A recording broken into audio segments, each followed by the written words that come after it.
We are picking up the conversation right where we left off in the last video, and now we are going to answer a very practical question together. Is this approach actually right for you? And is it safe to start working with your pain in this way? In this video, we are going to do three main things. First, we will talk about the kind of pain and the kind of person who tends to benefit most from pain reprocessing therapy. Second, we will look honestly at when you need further medical evaluation and which warning signs you should never ignore. And third, we will help you build a sense of safety and clarity so that as you continue with this course, you are not secretly wondering, what if I am missing something dangerous? By the end of this video, my goal is that you have a grounded, yes, this fits me, or I should talk with my doctor about a few things first, instead of a vague uncertainty buzzing in the background. Let us start with who usually benefits most from a brain-centered PRT-style approach. You are likely a good fit if your pain has lasted longer than a few months. That might be 3 months, 6 months, a year, or many years. Maybe it started with an injury or an illness, or maybe it came on gradually. At some point, it stopped feeling like a short-term problem and started feeling like a constant companion. You noticed that time alone was not solving it. You are also likely a good fit if medical tests, scans, and evaluations have not found a clear, dangerous cause that fully explains the level of pain you are in. You might have had X-rays, MRIs, blood tests, maybe even seen specialists. Perhaps you were told things like, there is some wear and tear, but that is normal for your age. Or, we do not see anything that would explain this amount of pain. Or, your tissues look fine. Maybe you left those appointments feeling both relieved and frustrated, relieved that nothing terrible was found, and frustrated because you still hurt, and no one seemed to have a plan. You are a strong candidate for PRT if your pain behaves in ways that suggest the nervous system is heavily involved. For example, your pain might move around or change location. 1 week, it is mainly your lower back. Another, it is more in your neck or shoulders. Or it might change with stress. On calmer days, it is a bit lighter. During stressful periods, arguments, deadlines, or lack of sleep, it grows louder. You might notice that your pain sometimes flares when you are worried or when you are paying close attention to it, and eases at least a little when you are deeply engaged in something meaningful, safe, or enjoyable. You may also notice that you avoid certain movements, positions, or situations because you are afraid of making things worse. Perhaps you turn down invitations, limit your walking, or are very cautious about lifting, bending, or sitting. Somewhere inside, there is a belief that your body is fragile or that any misstep could cause a disaster. That fear is understandable. It has been reinforced over time by pain, by worry, and sometimes by scary messages from others. If what I am describing sounds like you, that is important information. It points strongly toward a pattern where your pain is being driven largely by how your nervous system has learned to interpret danger rather than by ongoing, serious tissue damage. That is exactly the kind of pain reprocessing therapy was designed for. Now, let us gently shift to the other side of the coin, when we need to pause and make sure the basics of medical safety are covered. I want to be very clear here. A brain-based understanding of pain does not replace proper medical evaluation. It builds on it.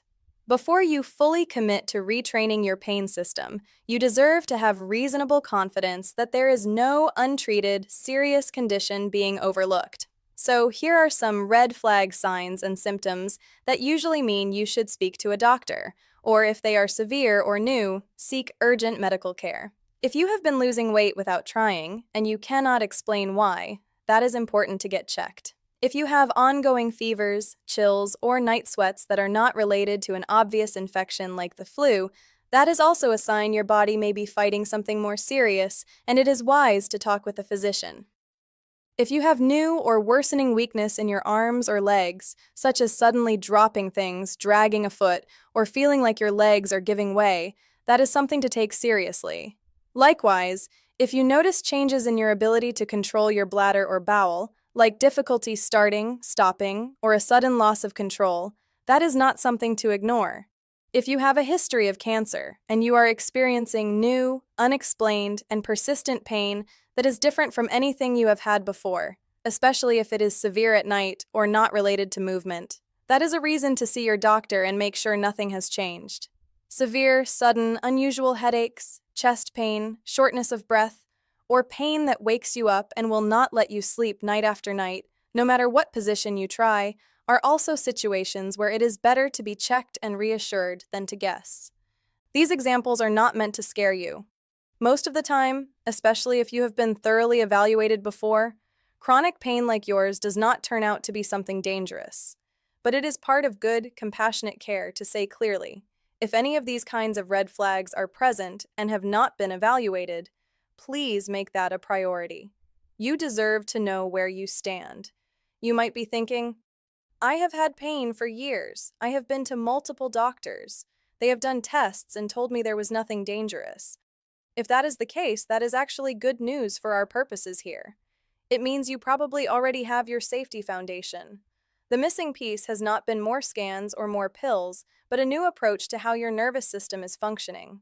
If you are unsure whether you have had a thorough enough check, one useful step is to make a short list of your main concerns and questions and bring them to a trusted health professional. You might say something like, I have been learning about how the brain can amplify pain. I want to work with my nervous system in this way, but before I do, I would like to know whether there is anything you are still concerned about medically. That way, you are involving your medical team as allies in this process, not as people you have to hide your new approach from. Let us talk for a moment about how to interpret common scan results, because this is where a lot of fear can hide. Maybe you have been told you have a disc bulge, a herniation, some arthritis, or degenerative changes in your spine or joints. Those words can sound frightening, as if your body is falling apart. But we now know from many studies that a large percentage of people with these same findings on imaging have no pain at all. For example, many people in their 30s, 40s, 50s, and beyond have disc bulges or arthritic changes that show up on scans, but live their lives without back or neck pain. These changes are often more like wrinkles on the inside than like active injuries. What matters for our purposes is not, is there anything on the scan? But, are these findings enough to explain the full picture of my pain? If your healthcare team has said, yes, we see changes, but they are mild, common, and not dangerous, then it is entirely consistent, and often very helpful, to treat your pain primarily as a nervous system issue and use approaches like pain reprocessing therapy. On the other hand, if a doctor has told you there is an active disease process, a serious structural problem that needs specific medical treatment, or something that has not yet been fully worked up, then PRT is better thought of as a complement rather than a replacement. You might still benefit from retraining your brain's response to pain, but it would be alongside, not instead of, appropriate medical care. So where does this leave you right now?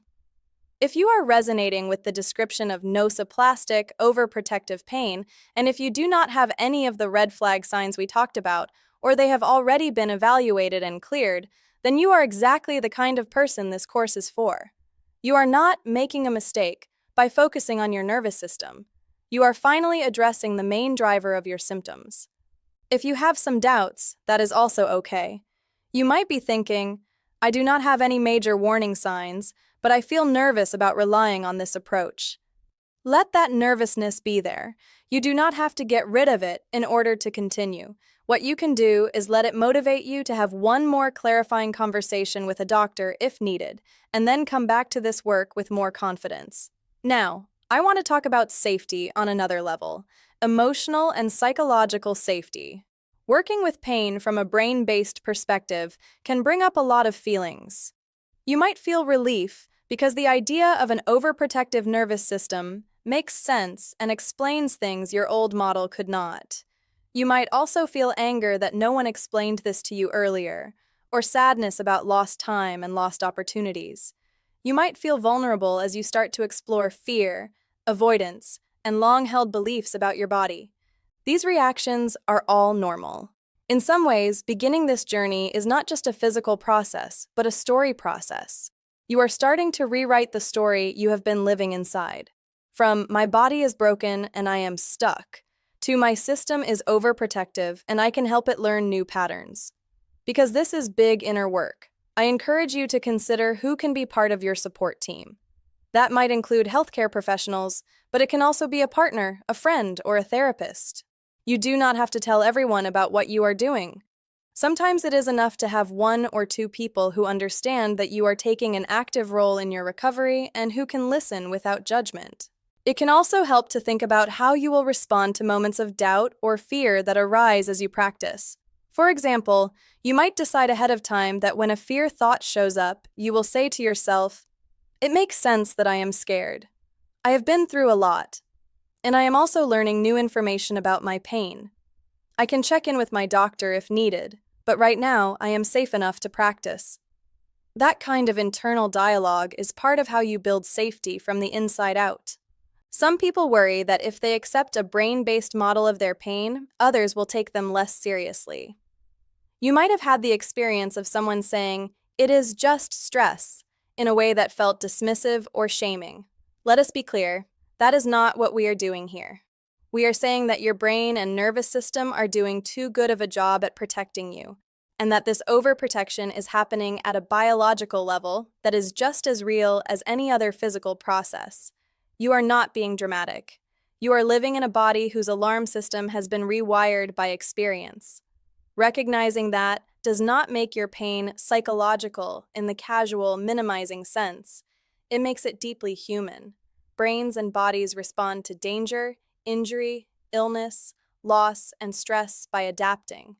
Sometimes they adapt in ways that are helpful in the short term and unhelpful in the long term.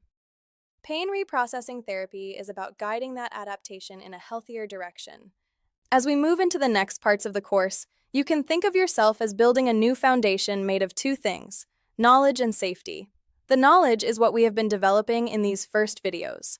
Understanding that pain is an output of the brain, that nociplastic pain is driven largely by how your nervous system processes signals, and that chronic pain can persist even when tissues have healed or are stable.